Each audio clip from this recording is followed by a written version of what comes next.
Hello students, welcome back to the channel. आ चुका हूं एक और नई वीडियो के साथ। आज आपसे बात करने वाला हूं मैं स्टाफिंग की। क्या होता है स्टाफिंग, क्यों इंपॉर्टेंट है, कैसे एक एक कॉन्सेप्ट को हम जल्दी से कैसे क्विकली रिवीजन कर सकते हैं। चलिए शुरू करते हैं। सबसे पहली चीज, द सक्सेस और failure of any organisation is depend upon the staff of the company और the human resource which they acquire. किसी भी कंपनी का सक्सेस होना या डूब जाना निर्भर करता है उसकी ह्यूमन रिसोर्स पे। किस पे बच्चा? ह्यूमन रिसोर्स पे। और ह्यूमन रिसोर्स एक बहुत बड़ा रोल प्ले करती है किसी भी कंपनी को डेवलप होने में। तो किस तरीके से हम अपनी कंपनी में बेस्ट से बेस्ट ह्यूमन रिसोर्स को एडमिट कर सकते हैं, किस तरीके से हम अपनी कंपनी की ह्यूमन रिसोर्स को डेवलप कर सकते हैं, आज इन्हीं सभी मुद्दों पर हम बात करने वाले हैं। अगर वीडियोस अच्छी लग रही हैं, पढ़ने में मजा आ रहा है, तो जल्दी से जल्दी सब्सक्राइब करो और शेयर करो फ्रेंड सर्किल में जितना ज्यादा हो सकता है वीडियोस को, क्योंकि पेपर पास आ चुका है। सभी चैप्टर्स की वीडियो आपको सीरीज बाय सीरीज मिल रही हैं, तो बिना किसी देरी के फॉलो करते रहिए ट्रिकी इकोनॉमिक्स को। चलिए क्या कह रहा है बच्चा? द सक्सेस और failure of any organisation depend upon its human resource. Efficient people can take companies to great height and inefficient get it down. अगर एफिशिएंट है, इफेक्टिव है, ऑन टाइम ऑन बजट काम करने में लेबर आपके सक्षम है, तो आपको यहां से यहां पहुंचा देगी। और अगर लेबर मक्कार है, काम नहीं करती, तो यहां से यहां भी लेके आ सकती है। आगे देखिए meaning. Staffing consists of manpower planning, recruitment, selection, training, compensation, promoting and maintenance of managerial persons। इन सभी चीजों को ध्यान में रखती है क्या स्टाफिंग? मतलब कितना पे करना है, कंपनसेशन करना है, कितना से ट्रेनिंग करनी है, कैसे ट्रेन कराना है, किस लेवल पे किसको भर्ती करना है, क्या क्या मैनेजेरियल पर्सनल डिसीजंस है, ईच एंड एवरी एक्सपेक्ट को ध्यान में रखती है कौन बच्चे? स्टाफिंग। स्टाफिंग का मतलब ये स्टाफ, देखो प्लान कर लिया था, ऑर्गेनाइज कर लिया, अब इन सब काम को करने के लिए हमें क्या चाहिए? Human resource. अब ह्यूमन रिसोर्स को कैसे हमें भर्ती करना है अपनी ऑर्गेनाइजेशन में, क्लियर है? फिर staffing is most important function due to following reason. पहला, एक सही जॉब पे सही आदमी को फिल करने में मदद करता है। Filling the role of obtaining competent person, placing right person and right job. सही आदमी को सही जॉब पे बैठा सकते हैं। ग्रोथ ऑफ इंटरप्राइज, जब सही आदमी सही जगह पे सही काम करेगा तो आपकी इंटरप्राइज ग्रो करेगी या नहीं करेगी। फिर optimum utilisation of resource, help in competing. बेटा देखिए, पहला तो रिसोर्स का यूटिलाइजेशन बहुत अच्छा होगा और फिर हम मार्केट में कंपीट कर सकते हैं, फिर हमें कोई टक्कर देने वाला नहीं होगा अगर मेरी ह्यूमन रिसोर्स टॉप क्लास है तो। उसके बाद क्या कह रहा बच्चा? Key to effectiveness of other function, और साथ ही साथ ये और फंक्शंस में भी हेल्प करती है। Staffing and human resource management, क्या डिफरेंस है इनमें? सबसे पहला एक्टिविटी ऑफ एचआरएम देखते हैं। जो ह्यूमन रिसोर्स मैनेजमेंट की एक्टिविटीज होती हैं उसमें हम ह्यूमन रिसोर्स की प्लानिंग करते हैं, उनके करियर ग्रोथ की बात करते हैं, एम्प्लॉइंग करते हैं, लोगों को काम पे लगाते हैं, परफॉर्मेंस अप्रेजल की बात करते हैं, मोटिवेट करते हैं, कंपनसेट करते हैं, सोशल सिक्योरिटीज के बारे में उनकी ध्यान रखते हैं और उनकी टाइम टू टाइम रिपोर्ट को ऑडिट और रिव्यू करते रहते हैं। लेकिन स्टाफिंग के प्रोसेस में क्या होता है? सबसे पहली चीज एस्टिमेटिंग मैन पावर प्लानिंग। देखिए, सबसे पहले कितने लोगों की आवश्यकता है इसके लिए आपको एक एस्टिमेट बनाना पड़ेगा। इसके अंदर आप स्टडी करते हैं workforce study, workload analysis and actual working people. मान लो आपकी कंपनी में 400 लोगों की आवश्यकता है और अभी सिर्फ 350 काम कर रहे हैं, तो मतलब आपको 50 और भर्ती करने पड़ेंगे। अगर मान लो 400 की आवश्यकता और अभी 450 है, तो 50 को रिट्रेंच भी करना पड़ सकता है। फिर रिक्रूटमेंट होता है। क्या होता है कि आप रिक्रूट करते हैं। जब रिक्रूट होकर आपके पास बहुत सारे ऑप्शंस आ जाते हैं, तो ऐसे में बच्चा आप फिर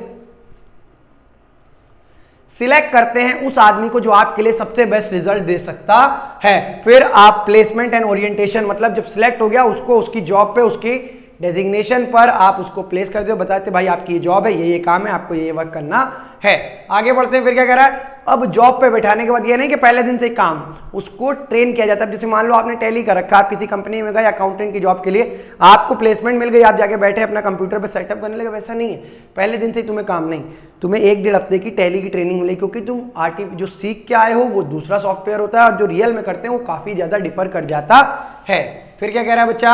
मेन कंपोनेंट ऑफ स्टाफिंग में 2 ही चीज आती है, recruitment, selection and training. Recruitment के लिए आपके पास डिफरेंट सोर्सेज हैं। It is a process of including stable skilled qualified candidate for applying the job in your organisation. इसके 2 सोर्स हैं, इंटरनल रिक्रूटमेंट और एक्सटर्नल। इंटरनल में समझो क्या होता है? जब हम अपने इंटरनल स्टाफ को यूज करके वैकेंट जॉब को फुलफिल कर लेते हैं, उसको कहा जाता है इंटरनल रिक्रूटमेंट। जब हम बाहर से एक्सटर्नल सोर्स से लेबर या एम्प्लॉइज को बुलाते हैं और अपने काम पर लगाते हैं, उनको कहा जाता है एक्सटर्नल सोर्स ऑफ रिक्रूटमेंट। फिर क्या कह रहा है बच्चा, इंटरनल में दो होते हैं, ट्रांसफर या प्रमोशन। किसी को एक जॉब से दूसरी जगह ट्रांसफर कर दो या प्रमोट कर दो। लेकिन एक्सटर्नल में आपके पास काफी सारे सोर्सेज होते हैं। पहला डायरेक्ट रिक्रूटमेंट, कोई भी आपके पास आता है सीधा अपनी रिसीवी पकड़ाता है, आप उसको देखते हैं, अगर सही लगा तो भर्ती कर लिया। छोटी मोटी जॉब जैसे माली हुआ, कारपेंटर हुआ या ड्राइवर हुआ, इन जॉब्स के लिए आप डायरेक्ट रिक्रूटमेंट कर सकते हैं। फिर आते हैं कैजुअल कॉलर। कैजुअल कॉलर क्या होते हैं, जैसे आपके पास पुराने 10 जॉब के लिए आपने एप्लीकेशन निकाला था, अब उसमें से आपके पास 15 सीवी आई, 15 में से 10 को तो आपने जॉब पे रख लिया, लेकिन 5 ऐसी हैं जिनमें से 3 बहुत ज्यादा क्वालिफाइड है और आपको लग रहा है कि भविष्य में अगर कहीं हुआ तो नए ना बुला के इन तीनों को जॉब पे रख लेंगे, इसको कहा जाता है कैजुअल कॉलर। फिर एडवर्टीजमेंट, प्रिंट पे, पेपर पे, काफी जगह पर एडवर्टीजमेंट निकलते हैं, ऑनलाइन वगैरह भी। फिर एम्प्लॉयमेंट एक्सचेंज, ये बच्चा ऑर्गेनाइजेशंस होती हैं जो आपको जॉब प्रोवाइड कराती हैं और बदले में आपसे 15 दिन की फीस चार्ज करती हैं आपकी सैलरी का। फिर प्लेसमेंट एजेंसीज होती हैं। एम्प्लॉयमेंट एक्सचेंज गवर्नमेंट होता है और प्लेसमेंट एजेंसी प्राइवेट होती है, काम दोनों का सेम होता है, ये ध्यान रखना।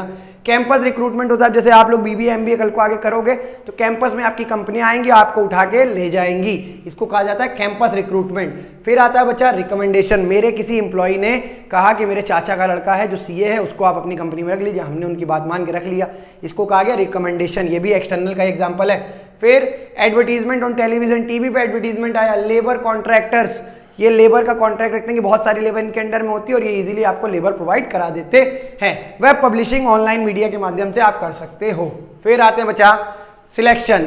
रिक्रूटमेंट के प्रोसेस देख लिए, अब सिलेक्ट करना है। सिलेक्शन के लिए हम पहले क्या करते हैं, प्रिलिमिनरी टेस्ट है ना, प्राइमरी एग्जाम जैसे होता है। फिर सिलेक्शन टेस्ट, इसमें सिलेक्टिंग टेस्ट की बात होती है कि प्राइमरी टेस्ट के बेसिस पे हम सिलेक्ट करते हैं। फिर इंप्लॉइज का इंटरव्यू होता है, एम्प्लॉयमेंट इंटरव्यू, आपसे बातचीत करी जाएगी, पैनल बैठेगा, आपसे क्रॉस क्वेश्चनिंग होगी, फिर आप कितने ज्यादा उनके डिसीजन मेकिंग पावर को अपनी पावर से उनको सेटिस्फाई करवा पा रहे हैं। फिर आता है checking reference and drawback background. Checking reference and background, अगर किसी का रेफरेंस है तो वो देखा जाता है, बैकग्राउंड कैसा है, आपकी फैमिली किस फैमिली से बिलोंग करते हो, क्या बैकग्राउंड में आप रहे हैं। फिर सिलेक्शन डिसीजन बनता है कि आपको जॉब मिलनी चाहिए या नहीं। फिर मेडिकल एग्जामिनेशन होता है, जब डिसीजन बन जाता है तो मेडिकल एग्जामिनेशन कराया जाता है। वैसे प्राइवेट और पब्लिक कंपनीज में तो ऐसा नहीं है, डिफेंस वगैरह में मेडिकल होता है। फिर इसके बाद क्या होता है बच्चा, जॉब ऑफर कर दी जाती है और फिर कॉन्ट्रैक्ट हो जाता है एक एम्प्लॉयमेंट का एम्प्लॉय और एम्प्लॉयर के बीच में। फिर आता है ट्रेनिंग। बच्चा लोगों को काम देने के बाद हमें उन्हें ट्रेन करना पड़ता है, धीरे धीरे उनको काम सिखाना पड़ता है और फिर वो जब सीखते जाते हैं तो उसमें वेलवर्स हो जाते हैं। ट्रेनिंग दो तरीके से होती है, on the job, off the job. जरा सीखो। Training refers to the improvement of skill, attitude, knowledge and behaviour in performance. जब आपकी परफॉर्मेंस में, स्किल में, एटीट्यूड में, सब में चेंज आए, काम सीखते जाए, ट्रेनिंग कहलाता है। Development refers to the overall growth, और इससे आपकी ओवरऑल ग्रोथ होती है। बेनिफिट ऑफ ट्रेनिंग में क्या होता है, आपका लर्निंग टाइम बचता है, बेटर परफॉर्मेंस आपकी निकलती है, आपका एटीट्यूड फॉर्मेट होता है कि आपको चीजें आती हैं, और हेल्प करता है ये आपकी ऑपरेशनल प्रॉब्लम को सॉल्व आउट करने में। जो काम करते समय आप प्रॉब्लम फेस करेंगे उनको आप पहले ही ट्रेनिंग में देख चुके होते हैं, तो आप इजीली उससे कोप अप कर जाते हैं। फिर मैनेजिंग मैन पावर नीड, और साथ ही साथ ये भी देखता है कि किस आदमी को क्या नीड है, क्या आवश्यकता है, क्या सिखाना है, क्या उसे आता है, और हेल्प टू एडेप्ट चेंज। जब आप ट्रेन होते हैं तो आप इजीली चेंजेस को एडॉप्ट कर सकते हैं। Benefit of training development for employees. Employees के लिए क्या है, आपके लिए बहुत सारे करियर ऑप्शन खुलते हैं बच्चा, अर्निंग ज्यादा मिल सकती है, आपका मोरल बूस्ट होता है और आपके एक्सीडेंट के चांसेस कम हो जाते हैं। अगर आप एक काम को करने में एक्सपर्ट हैं तो फिर आपके एक्सीडेंट के चांसेस बहुत कम हो जाएंगे।